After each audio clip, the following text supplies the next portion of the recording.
But I think because at Oxford you're told you're special, you almost kind of subconsciously rise to this special level of being. So I was like the same brain in two separate institutions but different people. I pushed myself so much more because the people around me were pushing themselves so much more. Welcome to the show, Passion for Learning. We're about to have a fascinating conversation with Sharla Jaye Duncan, a friend of mine who I met about 4 years ago. Sharla is the founder of Team Up, a social enterprise founded on the principle of challenging educational disadvantage in the UK through tutoring.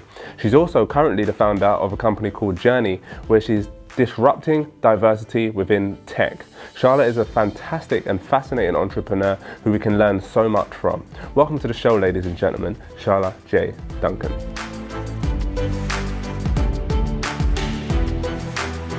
Sharla Jaye Duncan, welcome to the show. Thank you very much. So give us a little bit of context, give us a little bit of background. Tell us about who you are, what you do.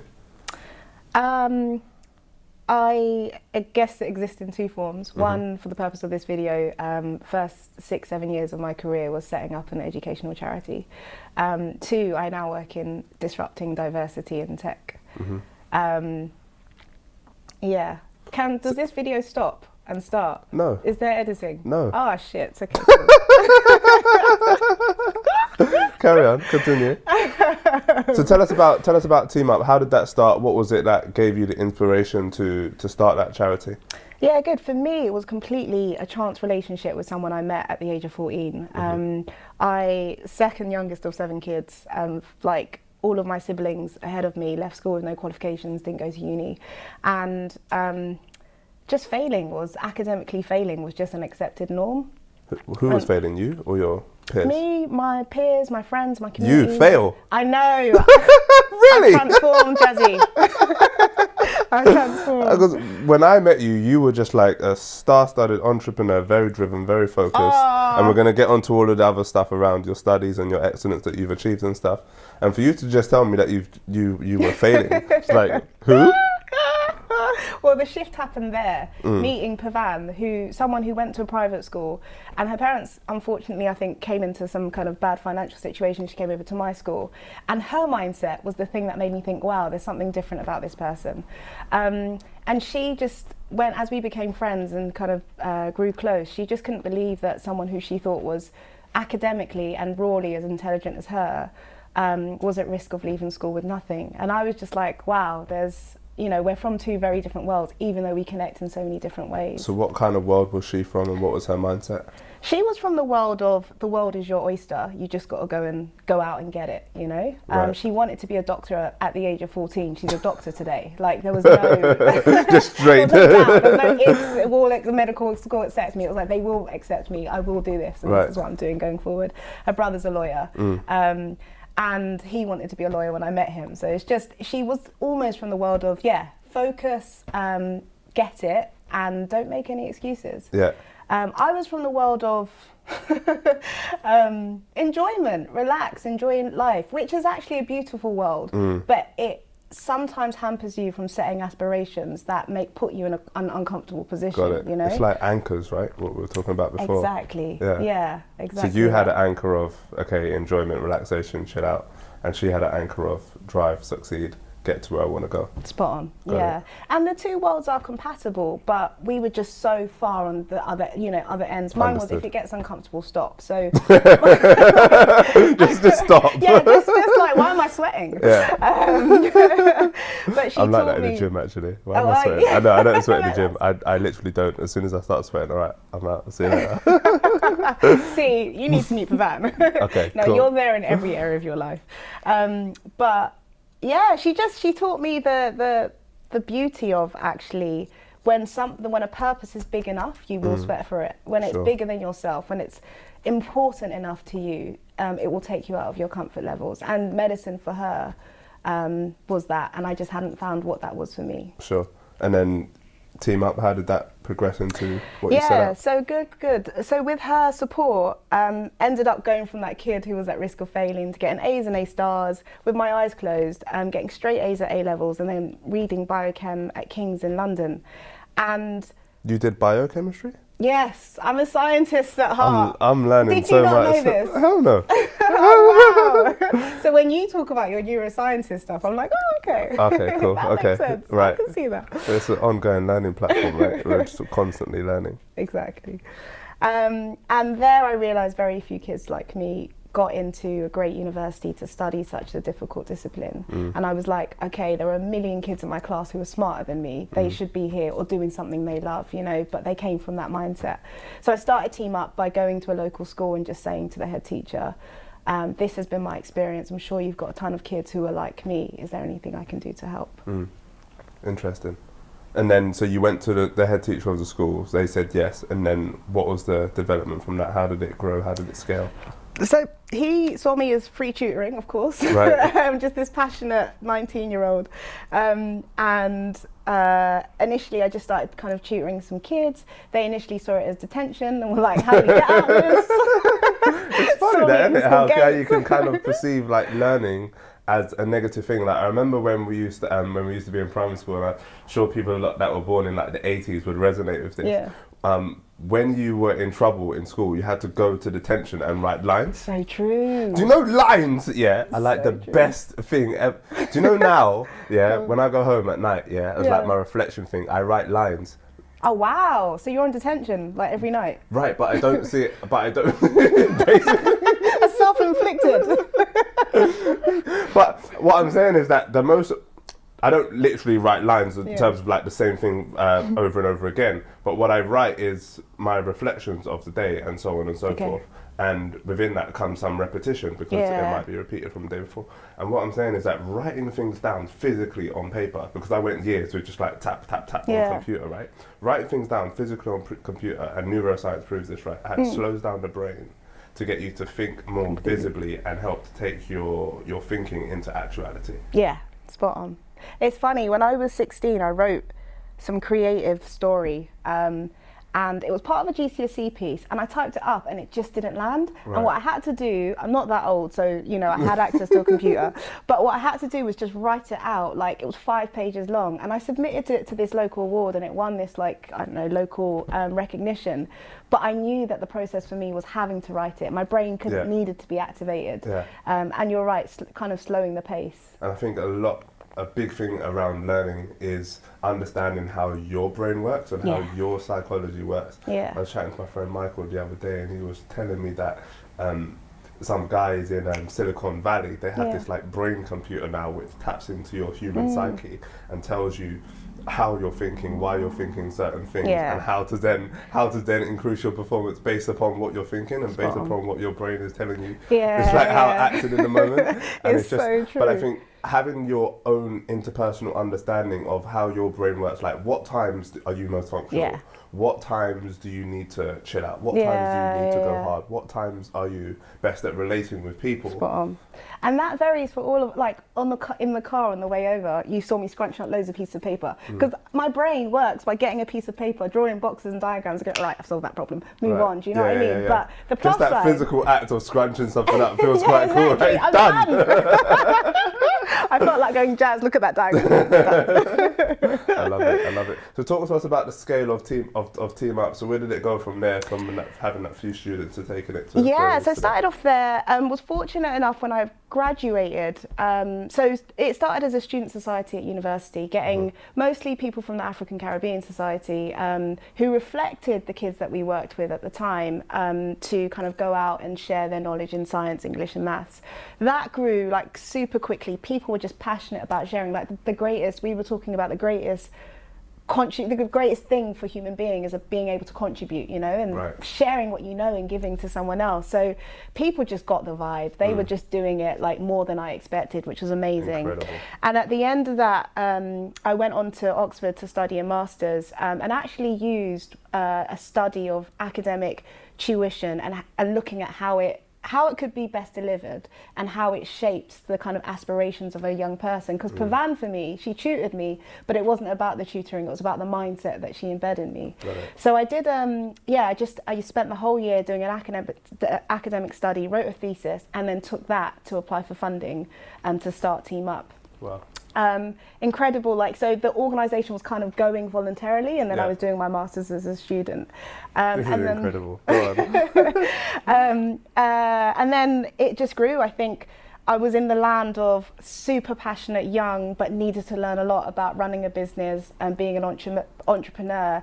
Was scared because I had a ton of job offers, like working in the city, doing stuff that all my friends were doing, earning loads of money. And I was like, I'm going to go and do this passion project. Did you always have that vision? Did you always have a desire to want to do that, to kind of want to work in the city? Because I know I did. It was a forced desire. It was a desire that came through marketing and external forces, and friends saying, oh yeah, I know so-and-so earns so much, and I'm like, okay. And the credibility, like my friend at the time worked at Goldman Sachs, and that name just carried so much weight. So when we were around a dinner table and he would say Goldman Sachs, and I'd be like, oh yeah, I'm starting this charity, just do it. My ego. It's funny you say that, right? When I started employing sort of like people at director level in here, and people were coming in for interviews, and some of the people that work here today was telling me they work for some big institutions, like big prestigious firms. Listen, I had no idea who they were. They're like, yeah, I spent 8 years at Goldman. It wasn't Goldman Sachs, but it was a company of that like kind of stature. Yeah, I spent 8 years at Goldman Sachs, and I spent 3 years here, and I was like, who are they? I don't know. Exactly. And actually now, a few years forward, I see a lot of those friends going, I'm done with the corporate life, man. I want to go and do my passion project, do what matters to me. So I'm glad. I'm glad I took the risk. Yeah, absolutely. So anyway, started Team Up. It was, bootstrapped completely, used a little bit of funding that we got in the beginning, and then quickly went into my student overdraft and was like, crap. And just kept on going, kept on tutoring, kept on recognised quickly that it couldn't be just dependent on kind of charitable donations. So started asking schools for a contribution. And within the first 3 years, we went from like me and a couple of university students to supporting about 1,500 kids. Wow. With a team of like 15 to 20, core to 20, 15 to 20 and about 500 tutors, which was powerful. And a lot of learning for me, actually. How long did you run that organisation for? I ran it for 6 in total. I'm still on the board, but I stepped down 2 years ago. Okay, and what was your reason for stepping down? I think 2 reasons. One, burnout. When I'm passionate about something, I'm a bit obsessive, and I'll work. From the times you call me at 10, I'll be like, Jazz, I'm working. Yeah, exactly. Yeah, every day I speak to you in the evening. What are you up to? I'm in the cafe, I'm working. You're in a cafe, it's 11 p.m. Do you have a house? I know, right? Yes, the cafe. But yeah, and that was consistent. That was like 6 years of doing that. I'm in the cafe at 11 p.m. and I just think I got tired. Secondly, a desire for more learning. I think I took Team Up to a place where I was comfortable, but I was in a cycle where I wasn't learning that much new. Sure. We had the same kind of calendar year of when we sell to schools, when we find tutors, when we place them, when we monitor impact. And I thought, in order for me to learn, I need to step away, understand what else is out there, and then decide what my next move is. It's so remarkable you say that, because I had that same experience. Really? Not the same, just similar in terms of like, it's constant learning, it's constant growth, right? Yeah. And I started this company at 17, sort of with just coaching, right? And then I had to coach other people how to do that, and then I had to learn how to teach, and then I had to learn something new in terms of business strategy, then I had to learn something new in terms of marketing. And then once I got to like a year ago, and I was like, I've kind of done all of that here now, do you know what I'm saying? And now it's about how I go about multiplying that success and inspire other people to lead from where I was leading, so that I can lead from more of a peripheral standpoint. Amazing. And set new goals, new agendas, new criteria. Learn something new, right? Learn something new, do something new in order to learn something new. And experiential learning is just also very, very powerful. Completely, I'm a person that learns through practice. And making the mistakes. Be like, yes. So, I know I read that, but so me and my directors here, right, we always have this like kind of like back and forth, and I'm getting better at it. I have gotten significantly better at it. Okay. But it's like, I'm just like, okay, let's do that thing. And then they're like, oh no, but you know, we need to make sure we get it right first. I'm like, yeah, let's do it, and then we learn how to do it better, How to get it right. Right. Like, to me, it's just like taking a free kick, right? You can't like sit down and strategize how to take a free kick. Yeah, you just I mean, gotta you can shoot. do a bit of it, but like practice. Oh, let me. You know what I mean? Spot on. But that said, so the biggest learning for me at Team Up was we got a year where we got like a shed load of money from the government to scale quickly, like triple in size. And I was like, yeah, of course, like just do it. Yeah. And I remember pitching to the government and then signing off a massive check and being like, yeah, cool, with no real understanding of what it took to scale up a business at that time. And I think that year was almost like Sharla Jaye working on steroids. Like that was no sleep that year. And at the end of that year, I remember that was year 4, and I remember sitting down going, okay, at scale, you really need to think sometimes before you kick that shot. Do you know what I mean? Incredible. Because you're kicking a shot that impacts so many people, and you really need to think through a few components before that happens. I'm so glad that happened, because I think if I hesitated, I wouldn't have got the funding. But yet still, there are a few things that I could have put in place to make sure that the just do it mentality also had parameters. Yeah, because there's a big difference between you running an organization on your own, kind of like being in that self-employed entrepreneurial kind of startup stage, to being in a much larger institution where what you do, how you behave, and what you say affects like hundreds, if not thousands of people. You have to think through that logical process and understand how it's going to make the biggest impact, as opposed to just how it's going to make an impact. Tell us about Oxford, and what sort of advice would you give to, I don't know, like a young person that's just finished their A-levels that's looking to go to somewhere like Oxford, or in that sort of journey? How do they get to such a prestigious place? Yeah, scrap what I just said about thinking about parameters. Just do it. Go. Just go. Don't wait. That start-up stage. Yeah, exactly. I was thinking about the other day, Oxford was an interesting experience for me in the sense that when I was 17, I did so well academically that they invited me to spend like 2 or 3 weeks with them to almost semi-apply. They were like, look, all you need to do is like apply, if you know what I mean. And I had a lot of doubt about whether I could fit in, whether I'd like it, stereotypes about people who went to Oxford myself, and some of those stereotypes were that they would have stereotypes of me, which is a bit like a bit of a double negative there. And I didn't apply, and it was stupid because I had the professor of the course that I was going to apply for sit down with me for a week and almost help me write the application. Right. And then he was like, right, I'll see you soon. And I still didn't apply, just climbed up and didn't apply.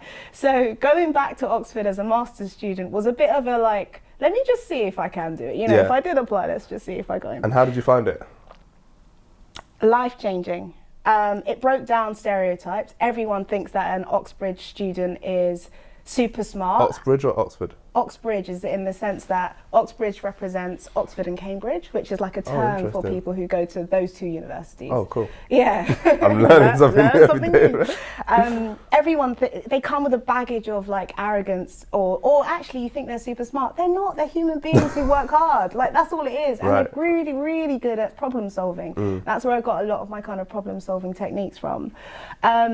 And just the culture of people who just want to learn all day, you know, have debates, like speak about things, think about how you can influence and change the world, and then just go on and do it. I think is just a really cool environment to be in. Daniel Priestley always says the environment dictates performance. Yeah. Hands down. And that's interesting because I went to Kingston as an undergrad, Oxford as a postgrad. The academic levels between the two weren't actually that different. Like I met some super smart people who are just like, teach me how you think, you know, at King's. But I think because at Oxford you're told you're special, you almost kind of subconsciously rise to this special level of being. It's like it places an anchor on you, is that you have to level up. You have to meet that in order to completely. So I was like the same brain in 2 separate institutions but different people, you know. I rose to a different level of challenge. So you were more impactful at Oxford? Yeah, definitely. Yeah, I could multitask quicker. I pushed myself so much more because the people around me were pushing themselves so much more. So it was just we're all. A lot of people say that multitasking doesn't work. What's your kind of thought process on multitasking, and how do you function best? Yeah, good question. I would say the first thing is multitask if you can be present. There's no point doing 2 things and none of them getting done well.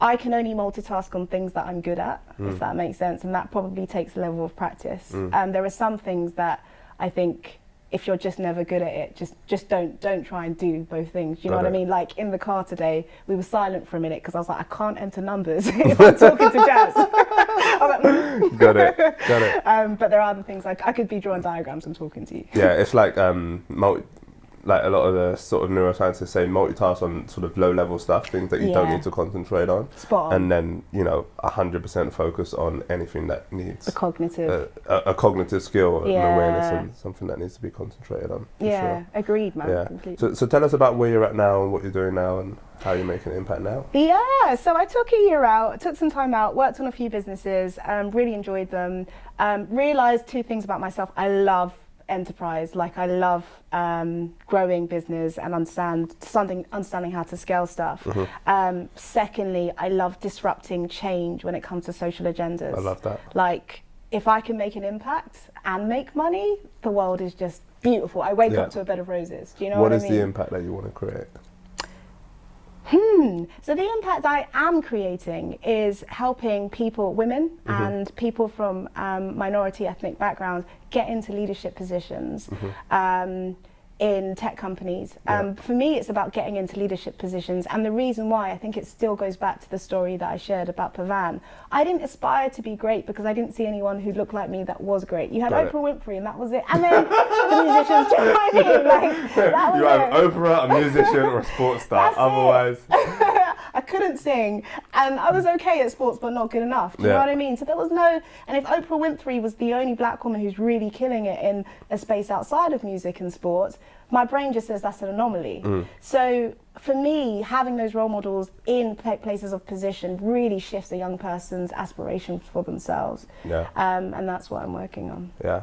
And how do you think sort of your education shaped who you are today, and what would you do to shift the narrative on the current educational climate in order to make it more aspirational, and have a higher level of trajectory in terms of performance outcomes for young people? I got more education from spending 2 years with Pavan, who was another 14 to 16-year-old, than I got from being in the classroom in some ways. The education I got in the classroom was how to do something cognitive. The education I got from Pavan was how to build your character. Right. Sitting at hers and studying and just talking, reading the newspaper and talking about world issues, that was an education. Feeling like I wanted to cry because I didn't get simultaneous equations and seeing how she dealt with stuff when she didn't get stuff, that was an education. Do you know, character she just building. didn't stop. How would teachers go about building that level of character, resilience and understanding, do you think? Or is that something that's sort of outside of your zone? I can answer that from a place of experience and principles, not an academic, like this is what I've read or this is what I do in the classroom, because I don't teach. But I would say teachers should be more vulnerable and relatable. If a teacher messes up, own it and be okay with that, because then it's okay for your environment to do that. And I think that that's such an important and imperative leadership skill as well, is to own your mistakes. Like, spot on. I did a video, I think it was about a year ago or so like that, and I was like, I love failing, like I love this stuff, like give me more stuff that I can fail at so I can learn and I can grow from it. Exactly. And I don't know if you saw my Instagram video with my son Zayden, and I was like throwing the ball to him, and it was like, it was like, if you lose, you learn, you know. So it's like that kind of ongoing understanding about being comfortable with failure, being comfortable with owning your mistakes, because that actually gives you the platform to then springboard forward. Yeah, exactly that. Yesterday morning I had a meeting with someone and we had an agenda. We were both feeling kind of stressed. I was slightly behind my targets and she was behind hers, and she burst into tears, and I was like, okay, the first thing I thought was, crap, my agenda's not getting done today. I've got 10 things to discuss. And the second thing I thought was, okay, there's a problem here, and it's nothing to do with what's going on, it's to do with her mindset. And the truth is, this person that I was speaking to was exceptional in her old world. Like, she got her old position down so well, she never failed. She's now in a new role, in a new industry, and nothing to do with her old role, and she is failing. Transferable skills. That's it. Exactly. But she can't take, she's struggling with the failure because she spent so much time in an environment of being perfect that failure's now hit her after 10 years of a successful career and she can't take it. So for me, it was a beautiful experience because it reminded me that failure, the ability to deal with failure is the most important, one of the most important parts of success, I think.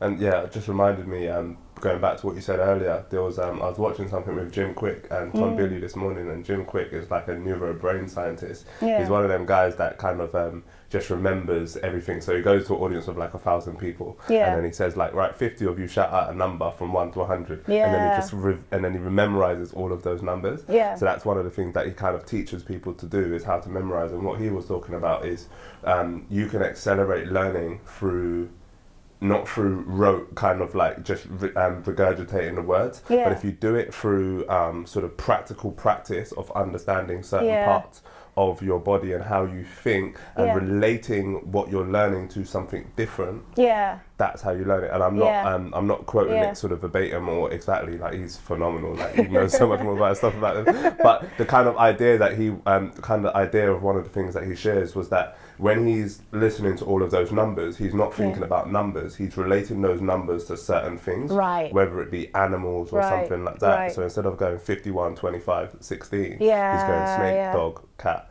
Because he's linking the numbers to kind of like shapes of animals or whatever, and there's loads of different ways to do it that he teaches. But that's one of the important things that I think teachers need to do, and that's one of the things that we do here at J&C very well, especially in terms of the modern foreign language curriculum, is we make sure that when they learn a new word, there's an action to go with it, so it then hits their physiological presence, which helps them to remember something more. And it's like acting out the words as opposed to just saying them.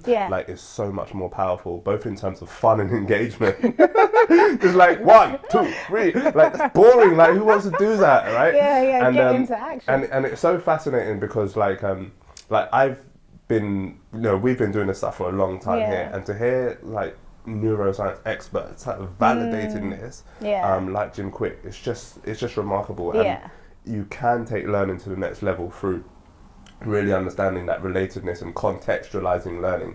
Not just learning music or whatever, but what is the actual context in which you're able to apply that effectively. We're emotional beings, right? Like human beings, we operate mostly off emotion, and if something means something to us, we will remember it and we will deliver on it. And it comes right back to the science behind it. If you attach, one of the reasons why I did so well at school is because I attached meaning to stuff. I created poems, I created jokes for myself. So when I went into an exam, it was almost like writing to a friend rather than trying to remember a bunch of facts that didn't mean anything. Got it. Sharla, it's been fantastic. Do I call you Sharla or do I call you Jaye? We have to work this out now because it's an ongoing, it's a battle. It's a battle. It will never end. Because I know you as Jaye, and then sometimes you're writing on stuff and it's Sharla, so I get confused. Sharla Jaye. My mum wanted Sharla, my dad wanted Jaye. I was just a kid. So I thought I'll make them both happy and combine the two names together. Okay. Happy days, brilliant. Where can people find out more about you and what you're doing? Because you're a phenomenal inspiration to other people out there, and I want to make sure that people are able to connect with you and reach thanks, out. Jazz.